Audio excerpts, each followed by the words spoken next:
everyone, and welcome to Up and Out. I'm your host, LaPortia. Spooky season, as we now call it, is officially over. I left you all with a little tease from my Halloween recreation video. Did you see it? If you didn't, you missed out. This year I was Lamont, drum roll please. I was Beyonce from the Say My Name video, and I shouted out one of our Out 100 honorees, Ty Hunter. Yes, Ty is Beyonce's longtime stylist and has been responsible for some of her most iconic looks. He commented on the video and everything, and I am so thankful. Thank you so much, Ty. Always remember, real have no tie. I can't wait to interview him soon. Mwah. They're back. They went from reading headlines to becoming one, honey. Yep, former ABC News anchors TJ Holmes and Amy Robach are trolling us again with Instagram posts. They even ran the marathon together again, and you know, that is said to be the beginning of their love story back in the day. The pair are joining iHeartMedia to host a new, highly anticipated weekly podcast called Amy and TJ. How original, right? The first episode is set to drop December 5th, so this will be the first time we hear from the both of them. If you recall, the duo was taken off the air and later released from the network when someone outed their relationship earlier this year. Now, the crazy thing is, so much has happened this year that I thought all of this went down last year. I know it's been a long one, right? Now they are claiming that nothing is off limits on the podcast, but you know, everyone says that. So we will see. Listen, this is the juiciest thing that has happened in the field in a while. So I'm going to give it a listen. How about you? Let me know. Mariah Carey is getting sued. Again, the Queen of Christmas is facing yet another lawsuit from country singer Andy Stone over her 1994 holiday classic. You already know the one I'm about to say. All I Want for Christmas Is You. I mean, who doesn't love that song? Now, Stone says he put out a song called All I Want for Christmas Is You in 1989 with Vince Vance and the Valents. The version became a hit in 1993. Stone previously sued in Louisiana in 2022, but withdrew the suit. Now, according to NBC News, he and his co-writer, Troy Power, are filing this new lawsuit in California. It alleges Carey and co-writer Walter copied, quote, components of Stone's version. Listen, I think it's fair that, you know, all Mariah wants for Christmas is for you all to stop suing her. P.S., you know, I will say this, as a lamb, yes, I am a part of the Lamb-a-Lee, as a lamb, I'm never going to stop listening to this song, period, okay? So you're gonna have to figure it out, all right? Because baby, I'm already playing it. I'm already playing it. All right, now on to some political news.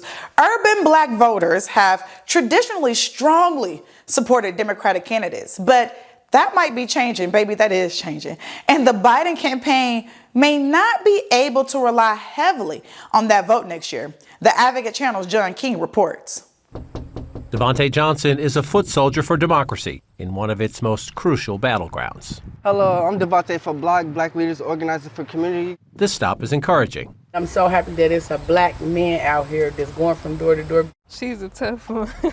Fellow organizer Des Woods, though, gets the response far more common these days. I don't want to talk about the election. Woods is trained to keep trying. So are you not a voter? When I want to, and right now I don't want to. The predominantly black neighborhoods on Milwaukee's north side can look and feel forgotten. One of the main things you care about. The canvassers meet often and share what they are hearing. Good-paying jobs are scarce. Rent is up. The streets used to be cleaner and safer. Do y'all hear people say, ain't nothing happening, it won't affect us, it don't? Raise your hand. Raise your hand. That's all they be saying is like, ain't no change. Wow. So we see all these other areas. Block founder Angela Lang outlines this week's agenda and next November's stakes. There is no way to win a statewide election that doesn't run through the black community. What happens in Milwaukee can impact the rest of the state, which ultimately can impact the rest of the country. No pressure. The president was last here in August for a green energy event, and this old industrial site is being cleaned up with Biden infrastructure money. Putting in the work for Black America. But early spending on radio and TV ads targeting black voters is proof the campaign sees the problem. Those ads don't mention one issue critical here. People are wondering, what is he doing in terms of police accountability and criminal justice reform? Lang also says the president better show up more. People always want to see people actually paying attention, and sometimes that means being able to physically be here and engage. Black turnout soared here in the Obama years, but it dropped in 2016 and was flat in 2020. On a scale of 1 to 10, how would you grade the Joe Biden presidency in terms of its impact on your life and your community? A 4. A 4. Yeah, and I love Joe. Devette Baker, though, sees a reason for optimism. The alternative is the man whose name I try not to say. Well, I'll say it. As we sit here today, the likely alternative is Donald Trump. Right. Would that be enough to motivate people, even if maybe they're a little on Biden? I think so.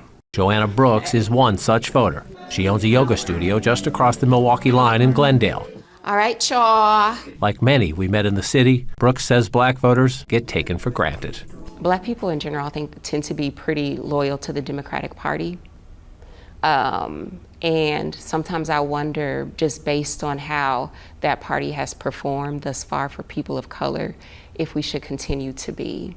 But Brooks says that accountability exercise must wait until after 2024 because of constant Republican attacks on abortion rights and voting rights. I grew up almost certain that my rights were guaranteed, right? I took it for granted. And now as I sit and watch the work of so many black folks during the civil rights movement, so many women who fought for women's rights, when I see all of their work slowly being undone, that was a wake-up call for me, for sure. You have to fight. Eric Jones is no Trump fan, but he thinks it's foolish to bet on Trump motivating black turnout. I get people saying they're not going to vote. That's my fear, that if they see those two and they're going to say, screw it, we're damned anyways. We met Jones at the 5th anniversary of the Bronzeville Collective. Several local artists sell their goods here. It is a source of smiles and hope in a community often defined by poverty and a high incarceration rate. When the factories and the manufacturing left, jobs left. When jobs leave and opportunities leave, then you have certain things that are domino effects, right? Jones says the president should stop by and learn a lesson. You bring opportunities, you bring jobs, you get votes, plain and simple. For the president, it is the mood a year from now that matters most. But the mood today is bleak. If you're Joe Biden and you want to be reelected, he'd have a problem today, right? Yes, he will. He'll have a big problem. Johnson's work could well help the president. But listen. If it were just Biden and Trump, who would you vote for? That's just a tough one. A young man who says the country needs big change. Determined to boost Milwaukee's black turnout, yet not sure who gets his vote. All right, guys, listen, it's been such a long weekend for the kid, all right? And I want to leave you with this little nugget, all right? You can't control their actions, but you can absolutely control how you respond. All right, I'll see you tomorrow, girls. Mwah.